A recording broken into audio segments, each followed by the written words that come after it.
भीष्म पितामह, वचन, त्याग और धर्म की अमर गाथा। हस्तिनापुर पर कुरुवंश का एक महान राजा राज्य करता था। राजा शांतनु, न्यायप्रिय, धर्मनिष्ठ और मर्यादा के पथ पर चलने वाले। अनुशासन उनका जीवन था, पर हृदय अत्यंत कोमल। एक दिन राजा शांतनु शिकार करते करते पवित्र गंगा नदी के तट पर पहुंचे। वहीं उन्होंने देखा एक दिव्य स्त्री, श्वेत वस्त्र, तेजस्वी मुख, नेत्रों में अथाह शांति। ये कोई साधारण नारी नहीं थी, वो स्वयं देवी गंगा थीं। राजा का हृदय उन्हें देखते ही मोहित हो गया।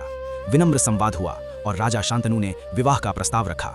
देवी गंगा ने स्वीकार किया, पर एक कठोर शर्त रखी कि मेरे किसी भी कर्म पर आप प्रश्न नहीं करेंगे।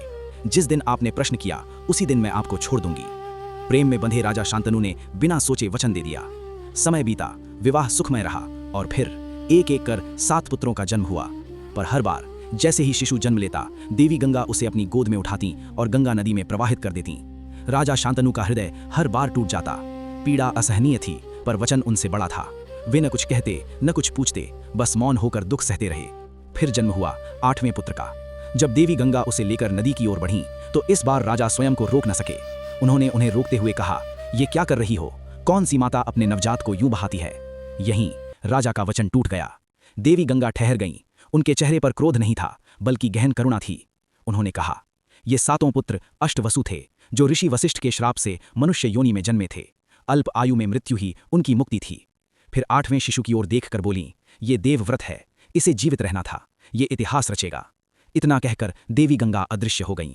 राजा शांतनु गहरे शोक में डूब गए। देवव्रत बड़ा हुआ, तेजस्वी, वीर, धर्मनिष्ठ और शास्त्र शस्त्र में निपुण। पूरा हस्तिनापुर जानता था यही होगा अगला हस्तिनापुर का राजा। पर नियति को कुछ और ही स्वीकार था। राजा शांतनु के जीवन में आई सत्यवती। वे मछुआरे की पुत्री थीं, पर गुण और बुद्धि में अद्वितीय। राजा उनसे विवाह करना चाहते थे, पर सत्यवती के पिता ने एक शर्त रखी कि हस्तिनापुर का राजा सत्यवती का पुत्र ही बनेगा। ये शर्त राजा शांतनु को तोड़ गई। वे देवव्रत से अत्यंत प्रेम करते थे, इसलिए विवाह त्याग दिया, पर मन लगातार व्याकुल रहने लगा।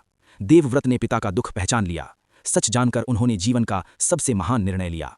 सभा के बीच खड़े होकर देवव्रत ने घोषणा की, मैं आजीवन ब्रह्मचारी रहूंगा, न विवाह करूंगा, न संतान उत्पन्न करूंगा। मैं हस्तिनापुर के सिंहासन पर कभी अधिकार नहीं करूंगा। सत्यवती के पुत्र ही हस्तिनापुर के राजा बनेंगे।